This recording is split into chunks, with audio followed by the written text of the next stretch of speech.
मुल्क में जो भी सियासी हालात हों, उस मुल्क के शहरियों से कोई भी बात ढकी छुपी नहीं होते। मुल्क वही तरक्की करते हैं जिसकी अवाम में इत्तेहाद होता है। मुल्क वही तरक्की करते हैं जो अपने मुल्क में पाए जाने वाले मुखलिस ईमानदार लोगों के दामन नहीं छोड़ते। बिस्मिल्लाहिर्रहमानिर्रहीम। अस्सलाम वालेकुम। उम्मीद करता हूँ अल्लाह के फजल व करम से आप सब खैरियत से होंगे। अगर किसी मुल्क में आइनी तरमीम का सिलसिला जारी हो जाए, अवाम अगर इन आइनी तरमीम का जायज़ा लेके महसूस करने लगे कि ये आइनी तरामीम सिर्फ मुल्क की सियासी और गैर सियासी क़ुव्वतों के मफादात के तहफ़्फ़ुज़ के लिए बनाई गई हैं, इन तरामीम में कहीं पर भी मुल्क व कौम के मुस्तक़बिल की बात नहीं है। इन तरामीम में कहीं पे भी ऐसा दिखाई नहीं देता कि ये 100% मुल्क व कौम के मफादात के लिए बनाई गई हैं, अवाम के रोशन मुस्तक़बिल के लिए बनाई गई हैं। बस यही नज़र आ रहा हो कि सिर्फ फ़र्द वाहिद की ख्वाहिश के मुताबिक हो। यही नज़र आ रहा हो कि वो तमाम लोग जो फ़र्द वाहिद से बिल वास्ते से या बिला वास्ते से किसी न किसी तरीके से मफादात हासिल कर रहे हैं अपनी ज़ाती ज़िंदगियों के लिए, वो तमाम लोग इसमें शामिल हो, तो फिर ये सारे लोग उस मुल्क कौम के साथ किस तरह मुखलिस हो सकते हैं।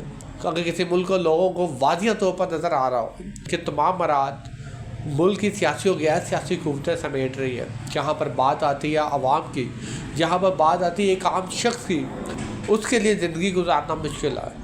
उसके लिए आला म्यारे ज़िंदगी की बेहतरीन सहूलतें हासिल करना बहुत मुश्किल है। ये कहें कि रोज़मर्रा ज़रूरियत ज़िंदगी पूरी कर ले तो वो ही बड़ी बात है।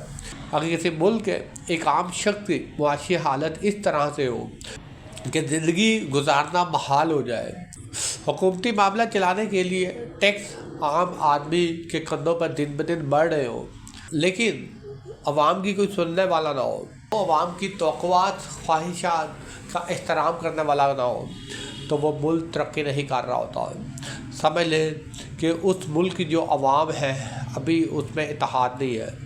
तरमीम का ये सिलसिला तब तक जारी रहता है और तब तक मुल्क की सियासी और गैर सियासी क़ुव्वतें अपने मफादात को सोचती रहेंगी जब तक अवाम को पहुँच रहेगी।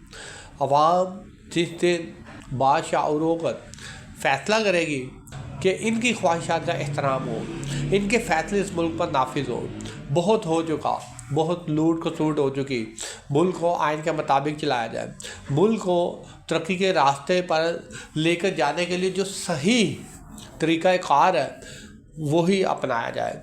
मुल्क में जो भी सियासी हालात हों, उस मुल्क के शहरियों से कोई भी बात ढकी छुपी नहीं होते। मुल्क वही तरक्की करते हैं जिसकी अवाम में इत्तेहाद होता है। मुल्क वही तरक्की करते हैं जो अपने मुल्क में पाए जाने वाले मुखलिस ईमानदार लोगों के दामन नहीं छोड़ते। मुल्क वही तरक्की करते हैं जिस मुल्क की अवाम सच और झूठ में फ़र्क करना पहचान जाती है, जिस मुल्क की अवाम जो है सच का साथ देती है, सच का साथ देती है। और हमारा मुल्क तरक्की उस वक्त करेगा जब अवाम इस रियासत को अपना घर समझेगी। शुक्रिया।